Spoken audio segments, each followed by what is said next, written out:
नमस्कार श्रोते हो. मी तुमच्यासाठी आणखीन एक 4 बोधकथा घेऊन आलेलो आहे. त्या बोधकथांची नावं अशी आहेत. पहिल्यांदाच तुम्हाला मी सांगतो की पहिल्या कथेचं नाव आहे देवदानवांचे भोजन. दुसऱ्या कथेचं नाव आहे व्हिक्टोरिया राणीची माणुसकी. तिसऱ्या कथेचं नाव आहे अर्थशून्य पाठांतर.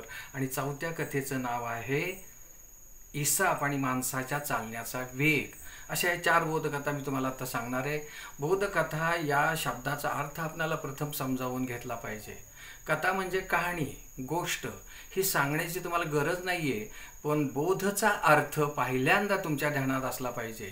प्रथम द आणि ध तला फरक आपण समजून घेऊया. बोध बोध म्हणजे बेचव, नीरस, मंद असा होतो. आणि बोध या शब्दाचा अर्थ जाणून घ्यायचा असेल तर तो असा बोध होतो की उपदेश, ज्ञान आणि विचार किंवा जागृती करणे माणसाची. आज प्रत्येक जण बोध करायला बसलेला आहे. अनेक व्हिडिओतून किंवा क्लिपातून तुम्हाला प्रत्येकजण बोध करतो, कारण त्यानं कुठून तरी कुणाकडनं बोध घेतलेला असतो आणि तो बोध तो तुमच्याकडे पोहोचवत राहतो. आणि त्याला ते वाटतं की एकूण समाजानं या बोधकथातून तात्पर्य घेऊन किंवा बोध घेऊन चांगलं व्हावं, शहाणं व्हावं आणि समाजात चांगल्या पद्धतीनं वागावं. मोठी माणसं लहानांना जो करतात, शिक्षक विद्यार्थ्यांना जो करतात किंवा गुरु शिष्यांना जो शिकवतात ते सांगतात, ते म्हणजेच उपदेश होय. असाच उपदेश मी तुम्हाला आवडणाऱ्या कथातून करणार आहे. म्हणजे या व्हिडिओ 3-4 कथा सांगणार आहे, त्या तुम्ही इतरांना सांगत राहा. कुणीतरी म्हटलेलं आहे ना की जे जे आपणाशी ठावे ते ते इतराशी सांगावे, शहाणे करून सोडावे सकळ जण. हाच माझाही एक प्रयत्न आहे. तुम्ही या बोधकथा ऐका, त्या इतरांच्यापर्यंत पोहोचवा आणि असे हे संक्रमित करत राहूया आपण. धन्यवाद.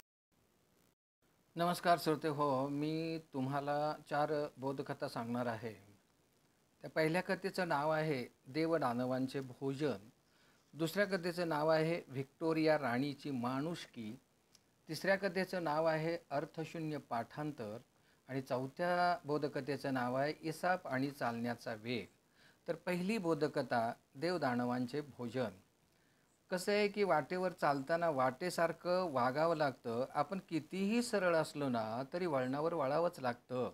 यावर आधारित देवदानवांचे भोजन नावाची एक सुंदर कथा मी सांगतोय, तर ऐका. काय, ब्रह्मदेवाने एकदा देवांना व दानवांना एका समारंभात जेवण्यासाठी बोलवले. त्यावेळी दानव म्हणाले, पहिली पंगत आमची बरं का. त्यावर ब्रह्मदेव म्हणाले, पहिल्या पंक्तीला जेवण्यासाठी माझी एक अट आहे. उजव्या हाताच्या कोपऱ्याला एक कांब बांधली जाईल आणि ती कांब बांधूनच तुम्ही जेवायचं आहे. प्रत्येक राक्षसाच्या कोपऱ्याला हाताच्या तेथे एक कांब बांधण्यात आली. पक्वान्नाची ताटे वाढण्यात आली, परंतु हात वाकून राक्षसांना जेवता येईना. ते बराच वेळ ताटावर तसेच बसले. शेवटी न जेवताच उठले. ब्रह्मदेवाला ते म्हणाले, आता पहिली पंगत देवांची बसवा, त्यांच्याही हाताला कांबी बांधा बरं का. देवाच्या हाताला कांबी बांधल्या. पंगत बसली. देव पंक्तीत एकमेकासमोर बसले आणि त्यांनी एकमेकांना ताटं त्यांना 5 पक्वान्नांची त्यांच्यासमोर भरवली. पण त्यांनी पटकन विचार केला आणि सर्व देवांनी आपापल्या समोरच्या ताटातला घास आपल्या समोर बसलेल्या व्यक्तीच्या तोंडात घातला आणि ते मस्तपैकी सगळ्यांचं जेवण झालं. डेकर देत ते उठले. राक्षस मात्र पश्चाताप करत निघून गेले. या कथेचं तात्पर्य काय की दुसऱ्यासाठी काही करत राहिल्यास स्वतःचा फायदा होतो. केवळ मला काय मिळेल या विवंचनेत राहणारे नेहमीच दुःखात राहतात. आपण दुसऱ्याचे भले इच्छिणारे राहिलो तर मन स्वच्छ व आनंदी राहते व त्यातून जे प्रगट होते तेच खरे व्यक्तिमत्व असते. दुसऱ्या बोधकथेचं नाव आहे की व्हिक्टोरिया राणीची माणुसकी. माणसाजवळची नम्रता, लीनता संपली की त्याच्याजवळची माणुसकीही संपली असे समजावे लागते. माणुसकी संपली की माणूसही संपला असे समजावेच लागते. आता मी तुम्हाला इंग्लंडच्या व्हिक्टोरिया राणीची या माणुसकीची गोष्ट सांगणार आहे. दुसऱ्याचं दुःख बघून वाईट वाटलं, डोळ्यात पाणी आलं की समजावे त्या माणसाकडे अजून माणुसकी शिल्लक आहे. आणि हेच आपल्याला या व्हिक्टोरिया राणीच्या माणुसकीच्या बोधकथेतून पाहायचं आहे. लंडनच्या राजरस्त्यावरून महाराणी व्हिक्टोरियाची बग्गी ऐटीत चालली होती. मागे पुढे अंगरक्षकांचा तापाही होता. याच मार्गावरून एक अभागी पिता आपल्या लहानग्याचं शवपेटीत घेऊन, ती पेटी आपल्या खांद्यावर घेऊन दफनभूमीकडे निघाला होता. अत्यंत गरिबीतले दुःख दैन्याने पिछाडलेले त्यांचे जीवन होते. त्यांच्या दुःखात कोण येऊन सामील होणार होते? कुणाला त्यांच्या वेदना समजणार होत्या? जो तो आपापल्या तालातच वागत होता. रस्त्याने चाललाही होता. शोकयात्रेत कोणीही सामील होत नव्हते. त्यामुळे त्या अभागी शवाला दफनभूमीत पोहोचवायला त्या ग्रस्ताची पत्नी, त्याची एक छोटी मुलगी आणि तो असे तिघेच चालले होते. राणीच्या बग्गीच्या सारथ्याने मध्येच येणाऱ्या त्या तिघांना बाजूला होण्यासाठी जोराने भोंगा वाजवला. पण ते बाजूला होऊ शकले नाहीत. राणीने तिघांची अवस्था पाहिली. तिला त्यांची खूप दया आली. कोणालाही त्याच्या दुःखात सहभागी व्हायला सवड नाही आहे हे पाहून तिला वाईट वाटले. ती सारथ्यावर चिडली व त्याला हुकूम सोडला, ए भोंगा वाजवू नकोस, त्या तिघांच्या मागे मागे चल. मला त्यांच्याबरोबर दफनभूमीत जायचं आहे. त्यांच्याबरोबर जायला इतर कोणालाही वेळ नाही. माझ्या प्रजेसाठी मला मात्र त्यांच्यावर गेलं पाहिजे. सारथ्यानं बगी दफनभूमीकडे वळवली. तिथे गेल्यावर त्या तिघांच्या बरोबर महाराणीने प्रार्थना म्हटली आणि त्या तिघांचेही सांत्वन केले. तात्पर्य काय या बोधकथेचं? ज्यावेळी माणसाला माणुसकीची गरज असते त्यावेळी ती करावी. माणुसकीतनं त्याच्याशी वागावं. पैशाच्या धनाच्या श्रीमंतीपेक्षा माणुसकीची श्रीमंती ही मोठी असते, जी व्हिक्टोरिया राणीकडे होती. तिसऱ्या बोधकथेचं नाव आहे अर्थशून्य पाठांतर. एक गोष्ट मात्र नक्की खरी आहे, चांगल्या रस्त्याला गतिरोधक आणि चांगल्या माणसाला विरोधक हे असतातच आणि ते असलेच पाहिजेत. कारण विरोध करणारी माणसं ही अर्थशून्य जीवन जगणारी असतात. माणसाने प्रत्येक शब्दाचा अर्थ जाणून जगलं पाहिजे, नाहीतर अर्थशून्य पाठांतराचा धोका कसा ओढवतो हे मी तुम्हाला या बोधकथेतून सांगणार आहे. पक्षी आणि शिकारी, पारधी आणि सावज यांच्यावर आधारलेली ही अर्थशून्य पाठांतर बोधकथा आहे. एकदा एक सज्जन माणूस पहाटेच्या वेळी जंगलात गेला. एका झाडावर अनेक पक्षी बसले होते. त्यांचा गोड आवाज ऐकून तो खुश झाला. इतक्यात त्याच्या मागून एक माणूस आला. त्याच्या हातात मोठे जाळे होते, धान्याची पिशवी होती. जाळे घेऊन येणारा माणूस शिकारी होता. जाळ्यात तो त्या पक्ष्यांना पकडणार होता आणि बाजारात जाऊन विकणार होता. त्या सज्जन माणसाला निष्पाप पक्ष्यांना पकडून बाजारात विकणे रुचले नाही. अपेक्षेप्रमाणे दाणे पसरून त्यावर जाळे टाकून शिकारी लांब निघून गेला.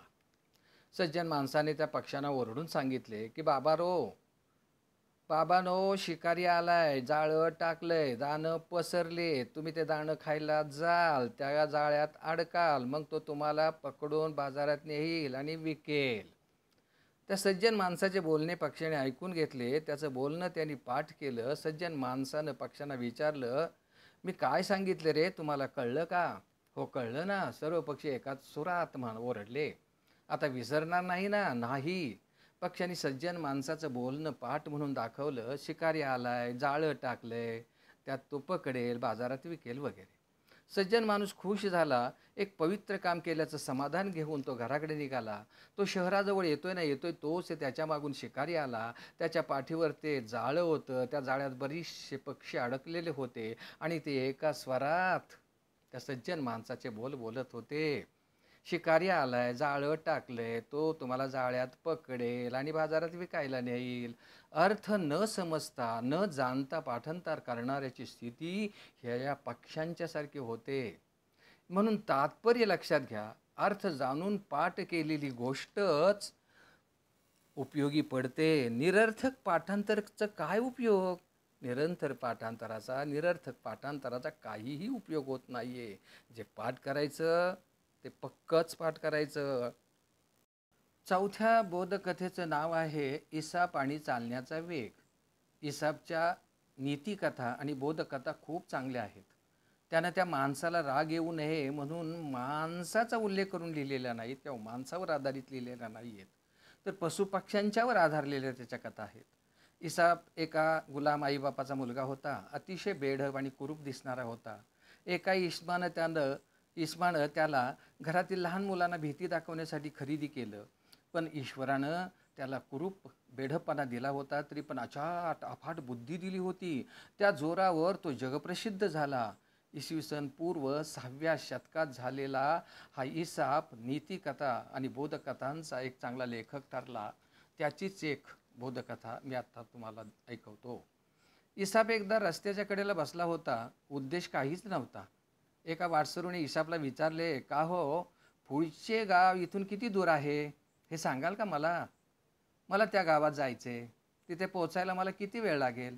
इसाबने त्या माणसाकडे पाहिले. मग तो उठून उभा राहिला. यात्रेकरूला वाटले याची उत्तर द्यायची काही तयारी दिसत नाही आहे. वाटसरू चालू लागला. तसा इसाबही त्याच्याबरोबर चालू लागला. बुचकाळ्यात पडलेला वाटसरू म्हणाला, अहो मला तुमच्या सोबतीची गरज नाही. मी तुम्हाला फक्त गावात पोचायला किती वेळ लागेल एवढंच विचारलं आहे व. इसाबने त्याच्याकडे लक्ष न देता तो त्याच्याबरोबर चालू लागला. 5 मिनिटानंतर त्यानं वाटसरूला थांबवलं आणि सांगितलं, तुम्हाला गावात पोहोचायला अजून 30 मिनटं लागतील. वाटसरूला इसाबचे वागणे विचित्र वाटले. तो म्हणाला, हे तुम्ही मला आधीसुद्धा सांगितले असते. एवढं चालण्याची गरज काय होती तुम्हाला. त्यावर इसाब त्याला म्हणाला, मला तुमच्या चालण्याचा वेग माहीत नव्हता हो. तो जर माहीत असताना तर मी लगेच तुम्हाला सांगितले असते. तात्पर्य काय या गोष्टीचं, ध्येय कधी गाठणार हे तुम्ही त्याच्या दिशेने किती वेगाने निघाला आहात यावर अवलंबून असतं. म्हणून तुमचं ध्येय आणि तुमचा वेग याचं गणित करूनच मला तुम्हाला सांगायचं होतं, असं इसाबला वाटत होतं. धन्यवाद. आपण माझ्या 4 बोधकथा शांतचित्ताने ऐकल्यात, त्यासाठी मी आपला शतशः आभारी आहे. पुन्हा आपण भेटूयाच.